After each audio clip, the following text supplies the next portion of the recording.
ஜெபிப்போம். நேற்றும் இன்றும் என்றும் மாறாமல் இருக்கிற எங்கள் நல்லாண்டவரே, நீர் ஆசீர்வதிக்கப்பட்ட அந்த காலை நேரத்துல ஆண்டவரே இந்த ஜூம்ல கலந்து கொண்டு ஆண்டவரே ஜெபிக்கவும், உடைய வேதவசங்களை வாசித்து தியானிக்கவும், ஆண்டவரே மிஷனரிகளை குறித்து ஆண்டவரே தியானம் பண்ணவும் தெரிந்து கொள்ளவும் நீர் கொடுத்த கிருபைக்காக நன்றி செலுத்துகிறோம். ஆண்டவரே இந்த ஜூம் மீட்டிங்கை கர்த்தாவே நீர் ஆரம்பம் முதல் முடிவு வரைக்கும் பொறுப்பெடுத்துக் கொள்ளும். பரிசுத்த ஆவியானவர் இந்த நாளில் என்ன பேச வேண்டும் என்று சித்தமா இருக்கிறீரோ எங்களோடு பேசும், எங்களுக்கு கற்றுத்தாரும்.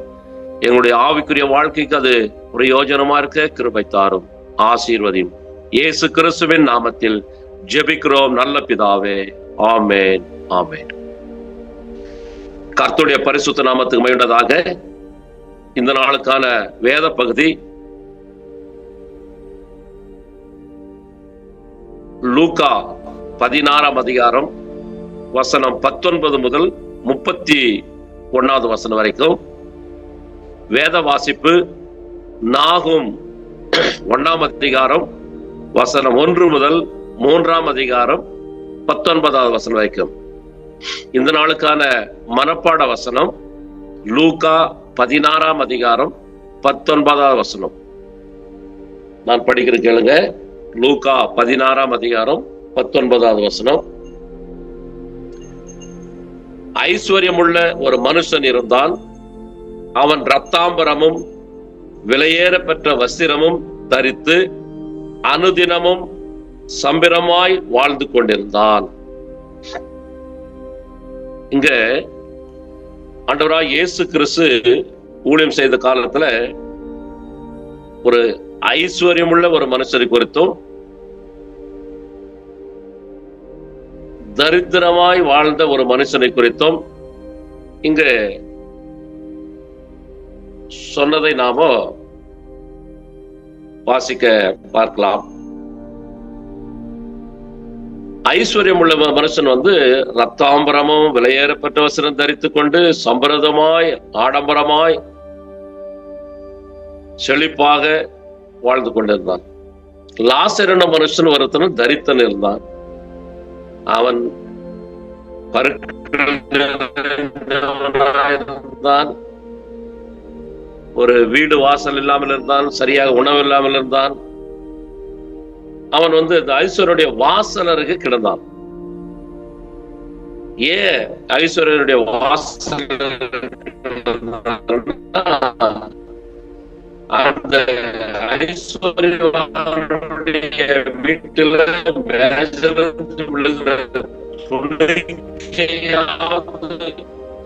ஏதாவது கொஞ்சம் மிச்சமீதியான சாப்பாடாவது நம்மளுக்கு கிடைக்கும். அதை சாப்பிட்டு பசியாக்கி கொள்ளலாம் என்று சொல்லி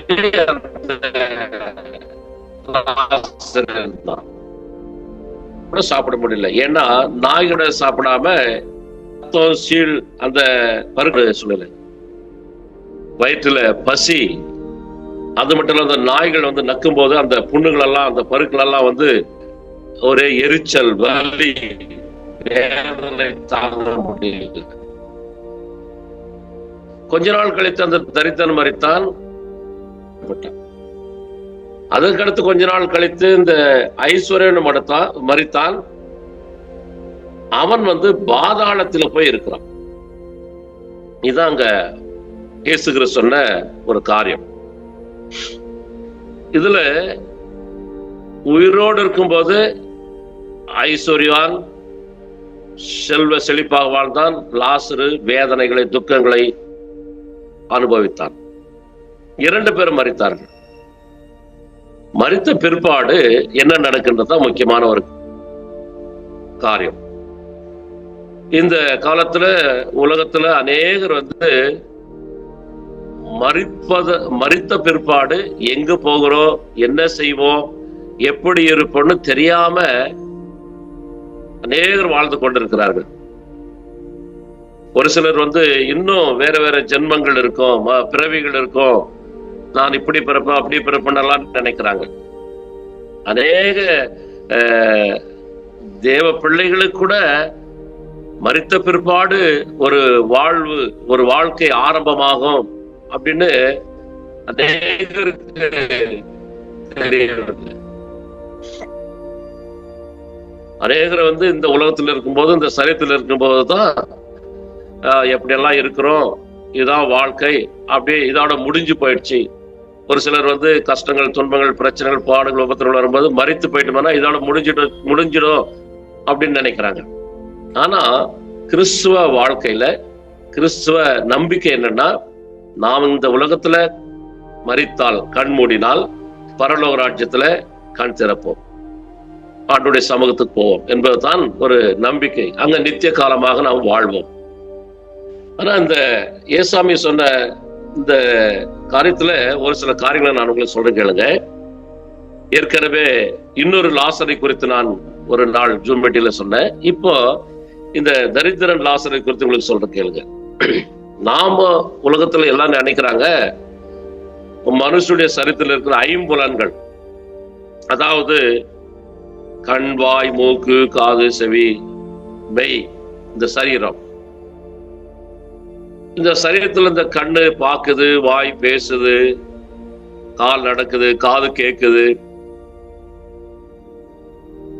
அது எல்லாருக்கும் நம்மளுக்கு தெரியும். ஆனா இந்த சரீரத்திலிருந்து உயிர் போயிட்டா, அதாவது அந்த ஆவி, ஆன்மா, ஆத்துமா போயிட்டா, இந்த சரீரத்துல இருக்கிற கண்ணு பார்க்க முடியாது, காது கேட்க முடியாது, வாய் பேச முடியாது, எதுவுமே செய்யாது.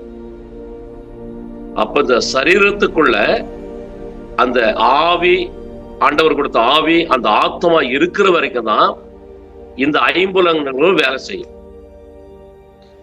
அந்த ஆவி, ஆத்மா விட்டு, அந்த சரீரத்தை விட்டு பிரிஞ்சுட்டா, இந்த சரீரத்தில் இருக்கிற ஒவ்வொரு அவயம் கூட, எந்த ஒரு அவயமுமே செயல்படாது. அப்ப இந்த அவயங்கள் செயல்படனா இந்த சரீரத்துக்குள்ள இந்த ஆவி, ஆத்மா இருக்கு. இந்த அவயங்கள் செயல்படுவதற்கு, அதாவது இந்த சரீரம் என்ற ஒரு கூடு, ஒரு பாடி அப்படின்ற ஒரு கூடு, ஒரு போர்வை தேவைப்படுகிறது.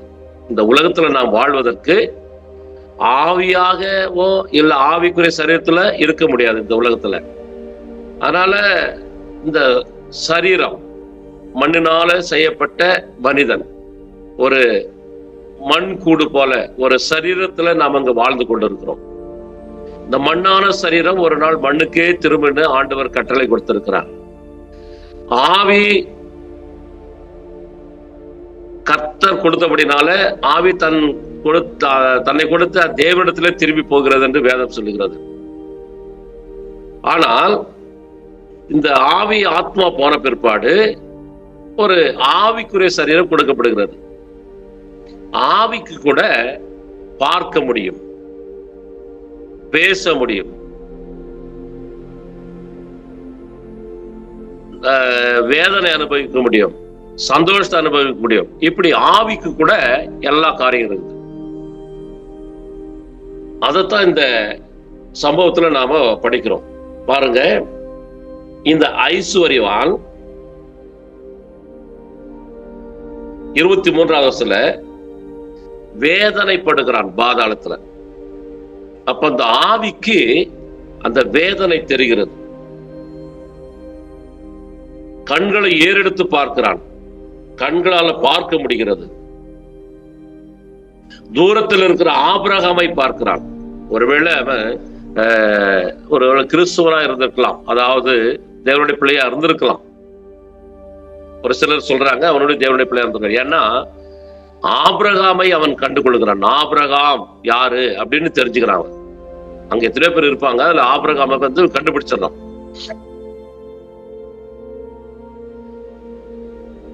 அடுத்தது அவன் வீட்டு வாசல்ல இருந்த லாசரை கண்டுபிடிக்கிறான்.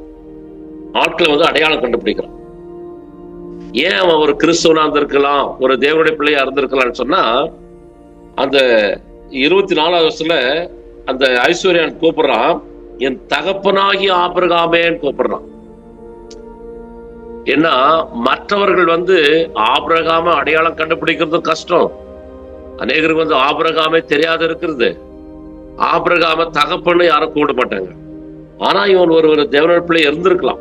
அவன் ஒரு செல்வ செழிப்பாய் வாழ்ந்தான், மற்றவர்களுக்கு ஒரு நன்மை செய்யவில்லை தவிர ஒரு தேவனுடைய பிள்ளையா இருந்திருக்கிறான். அதனால தகப்பனாகி ஆபிரகாமேன்னு கூப்பிடுறான். நீர் எனக்கு இறங்கும் சொல்லி ஜெபிக்கிறான். லாசருவை அனுப்பி வைக்க சொல்றான். எனக்கு தண்ணீர் தாகமா இருக்குது, எனக்கு தண்ணீர் வந்து விரல் நுனியை தொட்டு தண்ணீர்ல என்னுடைய நாவை குளிர பண்ணணும் அப்படின்னு ஒரு ஜபம் பண்ற மாதிரி பண்றாங்க. ஜபம் பண்றான், விண்ணப்பம் பண்றான், வேண்டுதல் செய்யறான்.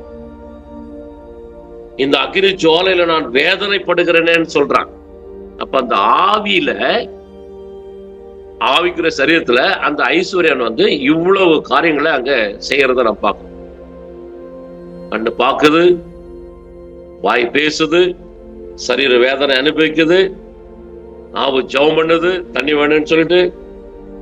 அது மட்டும் இல்லாத அந்த ஆபிரகாம் சொல்றாரு, மகனே நீ பூமியில வந்து உயிரோடு இருக்கும்போது நல்ல சந்தோஷமா ஆசீர்வாதமா இருந்த,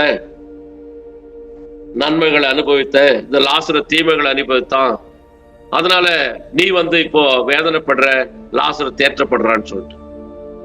அது மட்டும் இல்லப்பா, இங்கிருந்து லாசரு அனுப்பி வைக்க முடியாது, மத்தியில வந்து ஒரு பிளவு இருக்கிறது, அதாவது ஒரு இந்த இடத்துல இருந்து அந்த இடத்துக்கு வர முடியாத அளவுக்கு அங்க சண்டையில பெரும் பிளவு இருக்குது, அனுப்ப முடியாது. அப்போ அவன் நினைச்சுட்டான், ஓ அனுப்ப முடியாதுன்னா, ஐயோ ஆபிரகாமே என் தகப்பனே, 27 வருஷத்துல ஆபிரகாம்னு கூட கூப்பிடலாம். ஆபிரகாம்னு சொல்றது கூட அவன் பயந்து தயங்கி தகப்பனேன்னு கூப்பிடுறான். தகப்பனே, என்னுடைய ஊர்ல வந்து 5 சகோதரர் இருக்கிறாங்க பாருங்க. அவன் மரித்துட்டு போயிட்டாலும் கூட அந்த ஆவியில அவனுடைய ஊர்ல, அவனுடைய வீட்டுல 5 சகோதரர் இருக்குது. அவனுக்கு நினைவு வருது பாருங்க, ஞாபகம் வருது. என்னோட சகோதரர்கள் 5 பேர் இருக்காங்க. அவங்க கூட இந்த இடத்துக்கு வந்து வேதனைப்படாதபடிக்கு இந்த லாசரு அனுப்பிங்க. இந்த லாசரு போய் சொன்னா, உடைய சகோதரன் வந்து அங்க வேதனைப்பட்டு கொண்டு இருக்கிறான், நீங்க வந்து அந்த இடத்துல வந்து வேதனைப்படாத இருக்கணும், ஆபிரகாம் அடிக்கு வரணும், பரதேசிக்கு வரணும்னு சொன்னா, நீங்க ஆண்டவராக இயேசு கிறிஸ்துவை ஏற்றுக்கொள்ளணும், நன்மை செய்யணும், உதவி செய்யணும், நேசிக்கணும், ஏழை எளியவர்களுக்கு உதவி செய்யுங்க அப்படின்னு போய் சொன்னா அவங்க மனம் திரும்புவாங்க, அவங்க ரட்சிக்கப்படுவாங்க, அவங்க நன்மை செய்வாங்க, உதவி செய்வாங்க. நான் படுகிற இந்த வேதனையை வந்து பட மாட்டாங்கன்னு சொல்லிட்டு அந்த ஐஸ்வர்யன் சொல்றான். அதுக்கு அந்த ஆபிரகாம் சொல்றாரு, அவங்களுக்கு வந்து மோசே போன்ற தீர்க்கதரிசிகள் எல்லாம் இருக்காங்க, அவங்க சொல்லுவாங்க, அவங்க பேச்சை கேட்டாக்கா அவங்க ரட்சிக்கப்படுவாங்க அப்படின்னு சொன்னாங்க. அப்படி இல்ல ஆண்டவரே, மரித்து போன ஒருவன் உயிரோடு எழுந்து போனா அவங்க பார்த்து விசுவாசிப்பாங்க அப்படின்னு. ஆனாலும் கூட ஆபிரகாம் சொல்றாரு, மரித்து போன மனுஷன் உயிரோடு எழுந்து போய் சொன்னாலும் கூட அவங்க நம்ப மாட்டாங்க. அங்க பூமியில இருக்கிறவங்க சொன்னா நம்பினா சந்தோஷம், நம்பலன்னா அவங்க இஷ்டம் அப்படின்னு சொல்லிட்டு இந்த ஆபிரகாம் வந்து இங்க சொல்றத நம்ம பார்க்கிறோம். அப்போ ஒவ்வொரு மனிதனுடைய வாழ்க்கையிலும் இது இந்த மண்ணான சரீரம் வந்து நிரந்தரமானது இல்லை. ஒரு நாள் இந்த மண்ணான சரீரத்தில் இருக்கிற ஆண்டவர் கொடுத்த ஆவி ஆத்மா பிரிந்து போயிடும், அதான் மரணம். ஆனால் அந்த ஆவியில கூட நம்ம பார்க்க முடியும், பேச முடியும். இங்க எப்படி ஒரு சரீரம் கொடுக்கப்படுறதோ அதே மாதிரி ஆவிக்குரிய ஒரு சரீரம் கொடுக்கப்படும். இந்த உலகத்துல நாம் ஆண்டவராக இயேசு கிறிஸ்துவை ஏற்றுக்கொண்டு மனதேர்வு ரட்சிக்கப்பட்டு மற்றவர்களுக்கு நம்மால் செய்ய முடிகிற உதவிகளை செய்து, நன்மைகளை செய்து, பிறரை நாம் நேசித்து நடந்து மரிப்போம் என்று சொன்னால், அந்த லாசரு எப்படி போய் ஆபிரகாம் அடியில தேற்றப்படுகிறானோ அதே போல நாம கூட பரதேசிக்கு சென்று ஆபிரகாம் அடியில பரதேசில இளைப்பாறுவோம். ஆனால் நாம் இந்த உலகத்துல வாழும்போது நம்முடைய ஐஸ்வர்யத்தை நம்பி, நம்முடைய பலத்தை நம்பி, ஞானத்தை நம்பி, பணத்தை நம்பி சுகபோகமாய் வாழ்ந்து மரித்தால் அந்த ஐஸ்வர்யனை போல நாம் வேதனைப்படுகிற ஒரு சூழ்நிலை இருக்கும். அதனால ஆண்டவராகிய இயேசு கிறிஸ்து இந்த காரியத்தை அவருடைய ஊழிய காலத்துல சொல்லியிருக்கிறார். அதனால அதே போலதான் இன்னைக்கு பார்க்க போற ஒரு மிஷனரி பேர் என்னன்னு சொன்னா பிஷப் ஜான் ஊப்பர். இவர் கூட அந்த மாதிரி தான் ஒரு இரத்த சாட்சியாக மரித்தார். ஆண்டவருக்காக ஊழியம் செய்து இரத்த சாட்சியாக மரித்தார். இவர் இங்கிலாந்து நாட்டில் இருக்கிற சோமர்செட்டில் பிறந்தார். இவர் பிறந்தது 1495 வருஷம். இவர் புராட்டஸ்டன்ட் சீர்திருத்த சிந்தனைகளுக்கு வித்தாக இருந்த ஆக்ஸ்போர்ட் பல்கலைக்கழகத்தில் பயின்றார். ஆக்ஸ்போர்ட் பல்கலைக்கழகத்தில் படித்தார். அல்ரிக் ஸ்விங்லி மற்றும் ஜான் கால்வின் ஆகியோரின் சீர்திருத்த எழுத்துக்களால் ஈர்க்கப்பட்ட இவர் பல துன்புறுத்தல்களை சந்தித்ததன் நிமித்தம் இங்கிலாந்தை விட்டு தனது இறையிலை சீராக வடிவைத்த சீர்திருத்த பாரம்பரியம் கொண்ட நாடாகிய சுவிட்சர்லாந்துக்கு சென்று அங்கு ஒரு சில வருஷங்கள் தங்கியிருந்தார். 6வது எட்வர்டு மன்னரின் ஆட்சி காலத்துல இங்கிலாந்துக்கு திரும்பி வந்தார். ஊப்பர் சீர்திருத்தத்தின் எதிரொலிக்கும் குரலாக மாறினார்.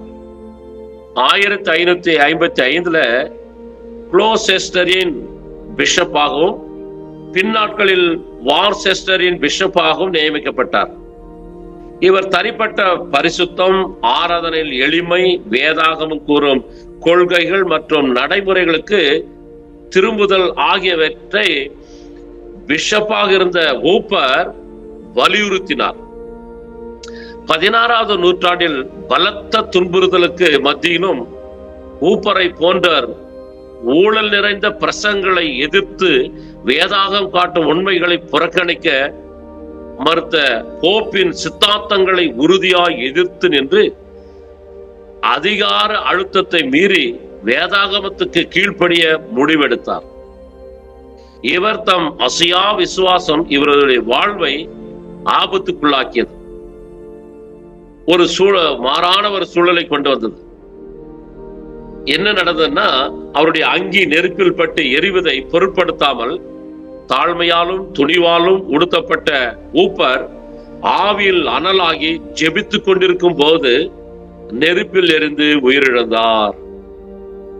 உண்மையான சீடத்துவம் தியாகத்தில் அமைகிறது என்றும் இரத்த சாட்சியாய் மரிக்கிறவர்களின் இரத்தமே சீர்திருத்தத்தின் வித்தாய் அமைகின்றது என்றும் ஊப்பரின் வாழ்க்கை நினைவூட்டுகிறது. பிஷப் ஊப்பரை போல கிறிஸ்துவில் விசுவாசம் உள்ளவர்களாய் மட்டுமின்றி உண்மைக்கான விலை எதுவாக இருக்கலாம் என்பதை உணர்ந்து இடுக்கண்களிலும் துணிவோடு அவரை பின்பற்ற நாமும் முயல வேண்டும். 1555 குளோசெஸ்டரில் நெருப்பில் எரிந்து உயிர் விட்டார் ஜான் ஊப்பர். மேரி ராணியின் ஆட்சியின் கீழ் நிகழ்ந்த புராட்டஸ்டன்ட் உயிர் தியாகங்களில் முதல் இரத்த சாட்சியாக மரித்தவர் இவரே. அதாவது மேரி ராணி புராட்டஸ்டன்ட்காரங்களெல்லாம் ரொம்ப துன்புறுத்தினாங்க, நெருப்புல சுட்டெரித்தாங்க. அதுல முதல் சுட்டெரிக்கப்பட்டவர், இரத்த சாட்சியாக மரித்தவர் இந்த பிஷப் ஜான் ஊப்பர் தான். ஆங்கில சீர்திருத்தத்தின் போது இவரது துணிவும் விடாமுயற்சியும் பலரை ஈர்த்தது. அவருடைய மரணம் அநேகரை இயேசுவண்டை ஈர்த்தது. இவர் முக்கியமாக ஒரு வசனத்தை கடைபிடித்தார். அது என்ன வசனம்னா, வெளிப்படுத்தல் விசேஷம் 2ஆம் அதிகாரம் 10வது வசனம். வெளிப்படுத்தல் விசேஷம் 2ஆம் அதிகாரம் 10வது வசனம் படிக்கிறீங்க. நீ படப்போகிற பாடுகளை குறித்து எவ்வளவும் பயப்படாதே. இதோ நீங்கள் சோதிக்கப்படும் பொருட்டாக பிசாசானவன் உங்களில் சிலரை காவலில் போடுவான். 10 நாள் உபத்திரப்படுவீர்கள். ஆகிலும் நீ மரண பரிந்து உண்மையாயிரு, அப்பொழுது ஜீவ கிரீடத்தை உனக்கு தருவேன். இந்த வசனத்தை ஆதாரமாக வைத்து, குறிக்கோளாக வைத்து, நம்பிக்கையாக வைத்து இந்த பிஷப் ஜான் ஊப்பர் வாழ்ந்து நெருப்பில் எரிந்து ஒரு இரத்த சாட்சியாக மரித்தார். இந்த திருச்சபையினுடைய இறையிலை மட்டுமின்றி அனுதின கிறிஸ்துவ வாழ்வுக்கான ஒருமைப்பாடு, எளிமை மற்றும் ஒப்படைப்பின் சான்றாக வாழ்ந்தார் இந்த பிஷப் ஜான் ஊப்பர். அதனால கர்த்தருக்குள் பிரியமானவர்களே, இந்த நாளிலும் கூட அநேக சம்பவங்கள் நடந்து கொண்டிருக்கிறது. நாம் அனைவருக்கும் தெரியும். இது கடைசி காலம். ஆண்டுடைய வருகைக்கு முன்பாக அடையாளமாக ஒருவருக்கு விரோதமாக ஒருவர் எழுப்புவார்கள், சிறையில போடுவார்கள், துன்பப்படுத்துவார்கள், வேதனைப்படுத்துவார்கள், இயேசு கிறிஸ்துவை மறுதலிக்க வைப்பார்கள். அநேகர் மறுதலித்து போவார்கள், அநேகர் பின்மாற்றத்தில் போவார்கள். ஆனாலும் முடிவு பரிந்தும் நிலைத்திருப்பவனே ரட்சிக்கப்படுவார். அதனால கர்த்தருக்குள் பிரியமானவர்களே, நாம் இந்த ஜான் ஊப்பருடைய ஊழியத்தை குறித்து, வாழ்க்கை குறித்து நாம் பார்த்தோம். அவர் தன்னுடைய வஸ்திரம் எரிந்து கொண்டிருக்கும் போது, சரீரம் எரிந்து கொண்டிருக்கும் போது கூட அவர் ஆவியில் நிறைந்து ஆண்டவரை நோக்கி ஜெபித்துக் கொண்டே மரித்தார். அதனால கர்த்தருக்கு பெரியவர நாமும் கூட இந்த காலத்துல பல சோதனைகள், பாடுகள், உபத்திரங்கள் வந்து கொண்டிருக்கிறது. இந்த மாதிரி நேரத்துல தான் நாம் விசுவாசத்துல உறுதியா இருக்க வேண்டும், பாடுகளை சகிக்க வேண்டும், ஆண்டவருக்காக சாட்சியாக வாழ வேண்டும். நம்மை பரிசுத்த ஆவியானவர் பலப்படுத்துவார், திடப்படுத்துவார், சோதனைகளை தாங்கிக் கொள்ள பலன் கொடுப்பார். அதனால இந்த ஜான் ஊப்பருடைய மரணம், வாழ்க்கை நமக்கு ஒரு முன்மாதிரியாக இருக்கிறது.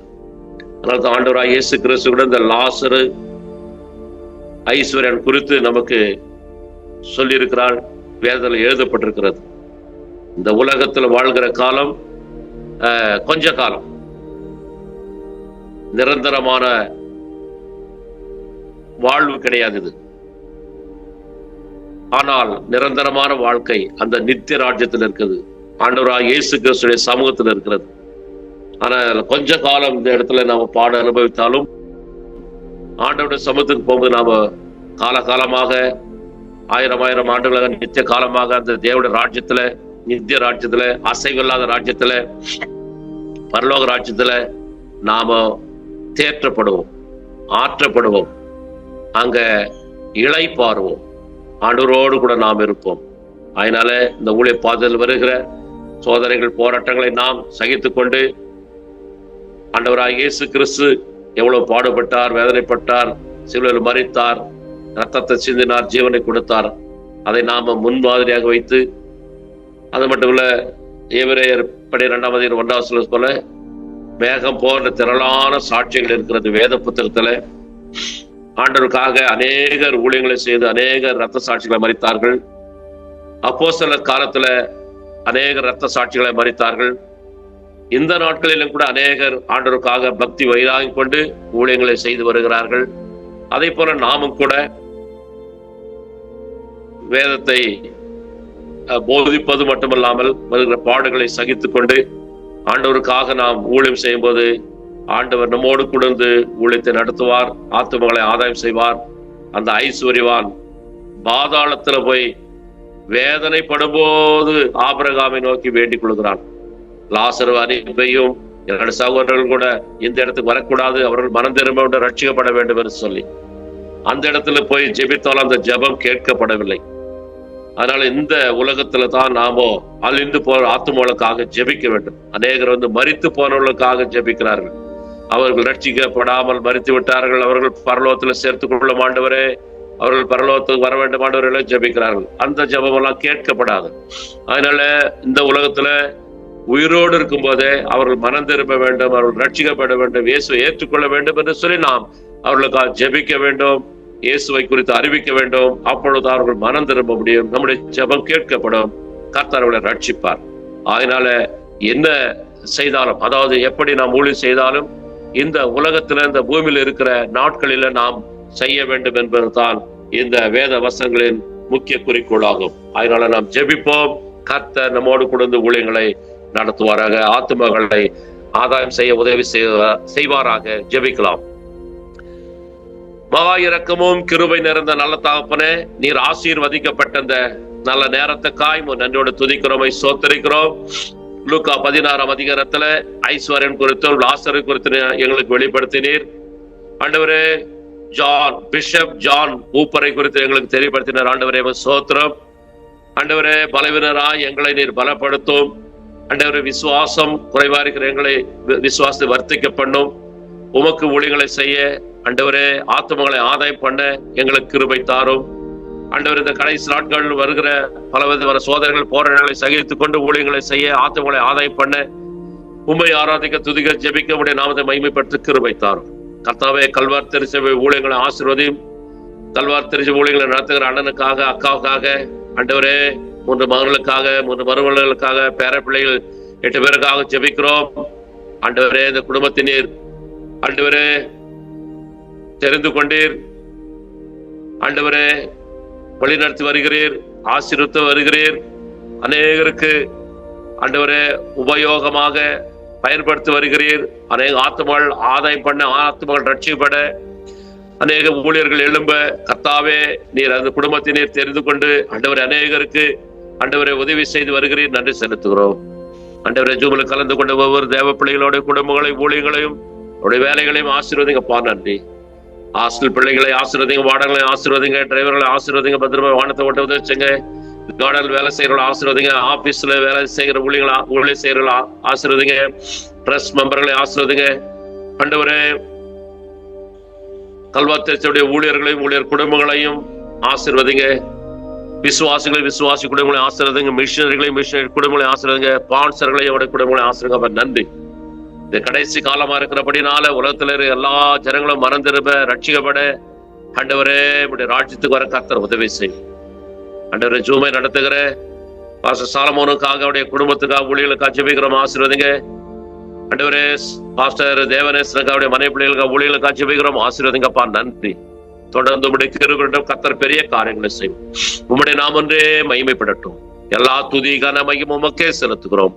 எங்கள் கர்த்தரும் மீட்பரும் ரட்சகருமா இருக்கிற இயேசு கிறிஸ்துவின் நாமத்தில் ஜெபிக்கிறோம் நல்ல பிதாவே. ஆமென்.